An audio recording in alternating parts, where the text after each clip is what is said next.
What's up, guys? I posted on Killer Flicks 2 weeks ago. Post me some of your favorite isolated environment horror movies and got a lot of great responses. So we're going to go through my 10 favorite isolated environment horror movies with one honorable mention.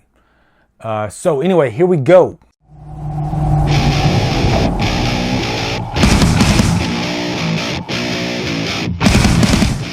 What's up, guys? I freaking love isolated environment movies. There's something about claustrophobia that just adds to horror. And when you have a horror movie that's just set in one location, it's just so fun. And I figured, hey, why not? Because there's been so many of these movies. Why not do a top 10? And let me forewarn you, let me get this out there. I will probably forget one of you guys' favorite isolated environment horror movie.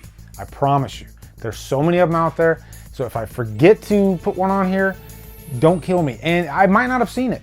I haven't seen every freaking horror movie. And also, let me set the ground rules for this, okay? These are movies that I would say 95% of the movie takes place in one location. That's it. There might be like a flashback scene in there somewhere. But for the most part, these movies take place in one location. Keep that in mind at all times. The Strangers Prey at Night would not count because that one, it took place in this trailer park, but these characters were going all over the place in that movie. No, I want my characters to be in one location. So anyway, one honorable mention is going to be Hush, the movie on Netflix, directed by Mike Flanagan. And it's interesting because you got this character who is deaf in this house. So the killer can be as loud as he wants. You know, she lives out in the middle of nowhere, and the whole movie takes place in her house. And he's literally just standing outside her window staring at her. And I really liked this one, actually. It had some nice surprises along the way. There was a nice little, I don't want to call it a twist, but they did something with the killer pretty early in this movie that I didn't expect them to do. And this is a masked killer. So yeah, I had a lot of fun with Hush, and it definitely belongs in my honorable mention. Okay, jumping into the number 10. Number 10 is going to be The Shallows. Shallows is a shark movie starring Blake Lively. Highly effective, actually. You know, she ends up going to this beach, I believe it's in Mexico, and she spends the whole movie trapped on this rock in the middle of the ocean. And she can't get away because her leg is bleeding, and there's this shark that's pretty much just circling her. And there's a lot of fun to be had in that movie, actually. And it's one of those movies where she has to use her wits about her to get out of this situation. And very well acted by Blake Lively. Number 9 is The Collector. This is one of those movies that really gets under your skin. And it's an irresistible premise. Whole movie takes place in this house. And you got this robber. He's robbing this couple to get money because, you know, he needs money to feed his family. And then right behind him, you got this guy, The Collector, that is completely demented and loves torturing his victims. And so this robber, Arkin, played by Josh Stewart, has to figure out a way to get out of this situation. And it's kind of a double whammy too, because he's not supposed to be there in the first place. But if you want like really nail-biting horror, you know, it really touches on torture porn in this movie. But to me, I'm not a torture porn guy, but this one is a really good story, really irresistible premise, and they keep your attention along the way. Number 8, big surprise for me, 10 Cloverfield Lane. One thing I love about the Cloverfield movies is you never know what you're going to get. It's always something different. And so the second movie, they opted to go with this isolated environment horror movie where you got one of my favorite actresses, Mary Elizabeth Winstead. She's stuck in this basement, and then you got this unlikely villain played by John Goodman. You know, he doesn't come across as what you would expect out of a villain. He's actually kind of charming and friendly to her, but eventually she realizes that she's being held captive and she needs to get out of this mess. What's great about the movie too is it is a Cloverfield movie, so you're always wondering when is the Cloverfield sci-fi aspect going to come into play, but thankfully most of the movie is just her trying to get out of this situation. Number 7, The Strangers. The first Strangers definitely qualifies because you have this young couple and they are like near divorce and they're stuck in this house out in the middle of nowhere, and you have these 3 killers that come knocking, and never has a knock been more terrifying than in The Strangers. You know, can you imagine you're in a house and it's like 3 o'clock in the morning and you hear this loud knock on the door and you're not expecting anybody, it's a scary situation. It really is. And I've actually been in that situation, sort of, when I first got married. And let me tell you, it is pretty damn scary. Luckily, my situation didn't turn out like this movie. But yeah, there are some effective moments in The Strangers, actually. I mean, you can pick apart some of the character decisions in this movie. But to cut them some slack, I guess when you're in, you know, sometimes your wits are just not about you when you are scared shitless. But, you know, it's really bloody, too. It doesn't hold back. And I really love the ending of The Strangers, actually. You know, I guess I like dark, grim endings. And this one worked really well for me. I prefer the second movie, actually. But the first one's still very effective. Number 6 is actually one of my favorite horror movies, The Descent. About this group of women, after this tragedy happened a year ago with our main character, Sarah, they go into the caves. And it's so great because part of the fun of this movie is just this tension between these characters, especially Juno and Sarah, because Juno, you know, cheated with Sarah's husband, and Sarah doesn't know that, and so there's that constant conflict there along the way in the movie.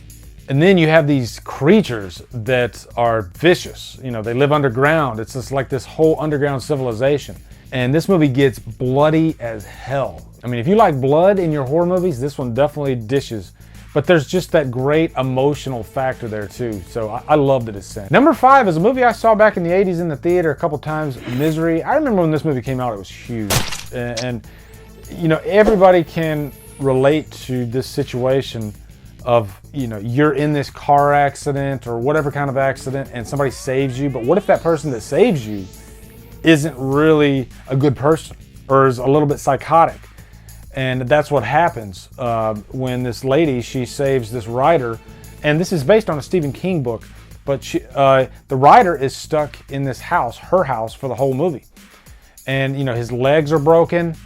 And so he's helpless. He can't get out of the situation. And she's not like a bad person, you know, at least at first. She's a fan. She's like his biggest fan. And, you know, I can imagine like some celebrities, they probably have people like this in their lives. I'm sure Stephen King had this, you know, and that's probably the inspiration for this story. But Misery is directed so well, and Kathy Bates actually won an Oscar for her part in the movie. And everybody remembers the hobbling scene. That is the one scene out of this movie that is so, like, cringeworthy, but in the best way. Number 4, here's an unlikely one. Frozen. And I'm not talking about the Disney movie. I'm talking about the Adam Green directed movie. And I'm not even like the biggest Adam Green fan. Like, I don't really care for the Hatchet movies. But man, he knocked it out of the park with this little movie. You know, these 3 young, I believe they're college students, and they're stuck on this ski lift for an entire weekend. And they, you know, they're in a situation where they could literally freeze to death. The one scene that really sticks out in this movie is the wolf scene, when this pack of wolves comes below them. But, you know, the whole movie, they're trying to figure out how to get out of the situation. Number 3, probably one of my favorite remakes out there, actually. The Evil Dead, not The Evil Dead, but Evil Dead, the remake, 2013. I consider this an isolated environment movie because most of the movie takes place in this cabin. Really, the original's an isolated environment movie, but I prefer the remake, actually. I love this movie, actually. I love that they had this drug addict. You know, they found a good reason to keep her in because they can't trust her, you know, and you can't trust drug addicts because they will lie to you in a heartbeat. And so that's why they keep her there. They bring her there to get her clean. And then, of course, you know, the Evil Dead happens and this movie gets bloody as hell. And it's just a ride. It really is. It's a fun-ass ride. And the scene where she like licks a razor blade and like cuts her tongue in half, talk about sending shivers down your spine. Number 2, no surprise here, The Shining. We got 2 Stephen King movies or stories on this list, actually. But The Shining, the whole movie takes place in this hotel. You got Jack Nicholson giving one of his greatest performances ever. And it's a movie directed by Stanley Kubrick, so you can't go wrong. The Shining is one of my favorite horror movies for obvious reason. You know, it's an A-level horror movie directed to perfection, and it's just so unsettling. You know, it's like psychotic horror in its truest form. And it's just fun watching Jack Nicholson go completely mad throughout this movie. And, you know, even the behind-the-scenes stuff in The Shining is irresistible. How Stanley Kubrick almost drove Shelley Duvall insane. And then number 1, Alien. In space, no one can hear you scream, and that's the truth. You know, you got this crew, they visit this planet, and then the evolution throughout this movie is irresistible, because it's not just like a xenomorph right away. It's genius to have this parasite come on, and then so there's one element of the story where you're trying to figure out, what is this parasite? Is it going to kill this person? You know, what's going to be the fallout of that? And then the person ends up giving birth to an alien. That one scene is probably one of my favorite horror scenes in history. I can imagine sitting in a theater watching Alien and the chestburster scene happening. And unfortunately, when I first saw that scene, I already knew it was going to happen, because, like I said, it's one of the most memorable scenes in horror history. One of the most talked about scenes still. And then you got Sigourney Weaver playing Ripley, just a great character. And the Xenomorph, one of the greatest killing machines ever created. So anyway, guys, that's it. That's my top 10 favorite isolated environment horror movies. Post your favorites in the comments. Looking forward to hearing them. I'm sure I missed a lot, and looking for some great recommendations down there. Also, be sure to come over to Killer Flicks, where we talk horror all day and every day, and on Fridays. We do Free For All Fridays. Follow me at Drumdums on Facebook, Twitter, Instagram, and Letterboxd. If you like what I'm doing, hit that subscribe button. I'd really appreciate it. Anyway, guys, thanks so much for watching. Have a great day, and Drumdum out.